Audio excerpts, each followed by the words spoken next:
Hi, this is discussion 3, group J. This will be sort of quick in that my last discussion was too long and YouTube removed it, and so it just sort of disappeared. So I'm terribly disappointed in that. Anyway, our questions are, does your culture value a particular style of persuasion, and do your own preferred ways of persuading others reflect your culture's style of persuasion? My cultural values the quadrilogical style, as I'm a Westerner. So in business in particular, it's important to use objective statistics and evidence in logical form. I particularly like presenting material in a linear fashion. To me, this is logical. It gives me a sense of satisfaction because I'm a very task-oriented person. In fact, I usually am working with so much on my plate that it's important for me to keep checklists. I'm usually so over scheduled that it's important for me to keep lists. All of my time is usually monitored right down to the T, which is not always a good thing. But in this because of time restraints and working in a fast-paced environment of business, the direct approach, I believe, and the quasi-logical approach to persuasion saves time and it minimizes confusion. And in reading this chapter, I often wondered how many instances in my style of communication have come across too direct or really even kind of rude, and I worry about that sometimes. And in upper management, there's little time really for beating around the bush, and even less time for voicing opinions without structure. So this thought of just kind of coming to the table and having no structure and veering off course and not getting straight to the point really kind of gives me anxiety, to be honest with you.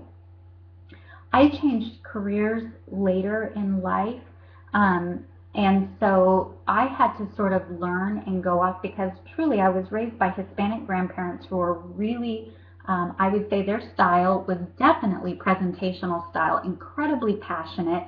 My grandmother could cut right to the heart.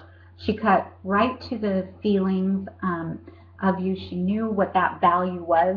And so I would say before I got into this area of business, I was really, my preferred communication would be presentational style, though I like it to be organized. I don't like to veer off course a whole lot unless I'm just, kicking around and talking to people and those kinds of things. But my grandmother was the influence of this. She was incredibly passionate.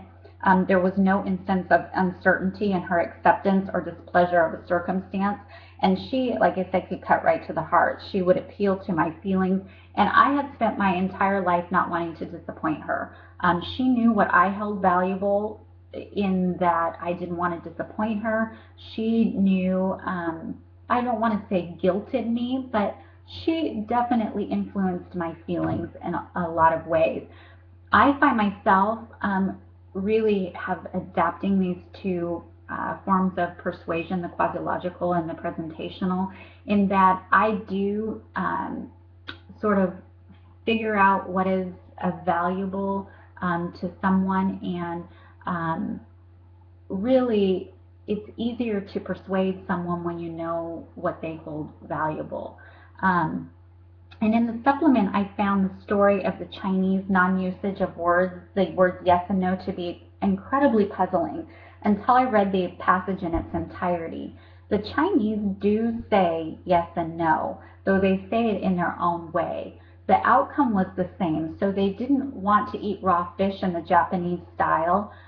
It took them a longer time, and that's why I think people think that Americans are so rushed, because we are not we don't take the time to sort of communicate in this style. In fact,